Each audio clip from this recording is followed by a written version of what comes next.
Imagine aprender tudo sobre o TDAH do seu filho com pessoas que têm o transtorno e realmente sabem como lidar. Esse método é passo a passo, mas também exige comprometimento dos pais. E ele já ajudou mais de 3.000 famílias e pode te ajudar também. Se você tem um filho com TDAH, criança ou adolescente, conheça o programa Meu TDAH no primeiro link da descrição. Isso é uma coisa que eu sempre falo, que é, às vezes os pais perguntam assim, Yuri, mas como é que eu vou fazer para o meu filho ser independente, ser autônomo? E o que eu falo para os pais é, não vai. A autonomia da criança e adolescente com TDAH, ela não é confiável. Até do adulto, tá? Mas vamos se ater só a essa parte aqui. Por quê? É uma questão neurobiológica, neuroquímica.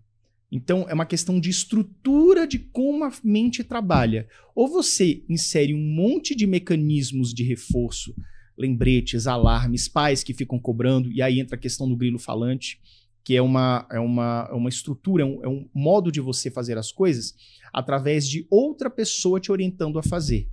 Você não sabia, mas você já estava usando essa técnica do grilo falante quando você tinha pais que falavam assim, Mirela, não erre nessa coisa, vai para sua aula de piano, se forma em tal coisa. E você conseguiu chegar lá.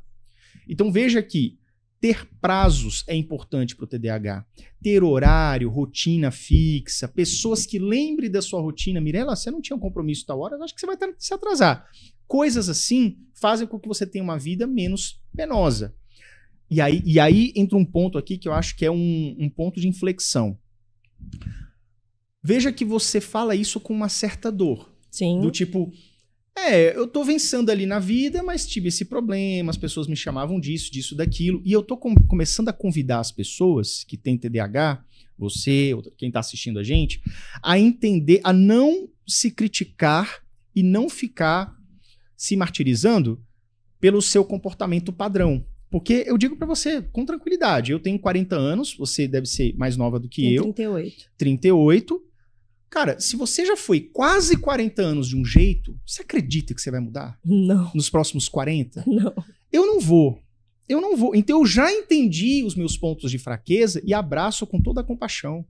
Porque abraçar as suas fraquezas foi tudo o que os adultos do passado não fizeram com a Mirela.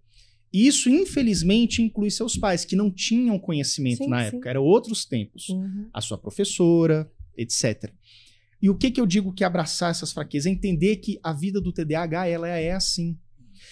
Eu, quando tiver meus filhos, eu vou matricular ele na natação, vou matricular no futebol, no balé, o que quer que seja, na luta, já entendendo que vai chegar um momento que talvez ele não ache aquilo tão interessante. E ao invés de apontar o dedo e dizer que todo mundo consegue menos ele, eu vou falar assim, tudo bem, meu filho ou filha, o que você quer fazer agora? Eu quero que o meu filho cresça entendendo que ele tem o seu jeito particular de viver o mundo. Uhum. Ele não deve ser castigado por ser quem ele é. Ele deve ser respeitado. Eu quero que, quando meu filho tiver 20 anos de idade, ele vire para o colega ou para a colega dele e fale assim, olha, a vida inteira eu fiz karatê, taekwondo, judô, natação, balé, skate, patins e bicicleta e não sei o quê. Não concluí nenhum desses. E tá tudo bem. Você tá entendendo? Sim. As pessoas têm uma certa compaixão de outros transtornos, outras patologias, neuropatologias, etc. Né? Por exemplo, as pessoas costumam ter um pouco mais de empatia com as pessoas que estão inseridas no espectro do autista. Sim. Sim. Agora, não é o mesmo com as pessoas com TDAH, sendo que também é uma neurodiversidade. O que eu quero dizer, sem me alongar demais, porque eu sou um Zé Alongão mesmo, é que é normal o TDAH ter esse comportamento. E isso não significa que, por exemplo, então você vai ficar desenhando e bagunçando em sala de aula. Não, você deve tentar discipliná-lo da maneira certa, com tratamento correto e tudo mais. Mas é entender que talvez ele tenha que se mudar de colégio, talvez ele tenha que mudar de profissional, talvez ele tenha que viver uma vida um pouco mais atípica. Porque a gente não pode esquecer que ele é atípico. E isso é real, cara. As pessoas estão sofrendo porque elas querem se encaixar onde elas não se encaixam. O mundo, aquele brinquedo de criança de 2 anos, que você tem o círculo, e aí você pega o cubo.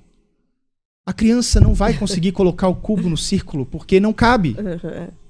E você não pode cortar as arestas do cubo para que ele entre no círculo, porque você está destruindo o cubo. Então, eu convido você, se você é pai ou mãe de um filho com TDAH, pare imediatamente de castigar seu filho por ser quem ele é. Porque se ele já faz as coisas que você diz para ele não fazer todos os dias, ele não vai parar de fazer. E isso é real, cara.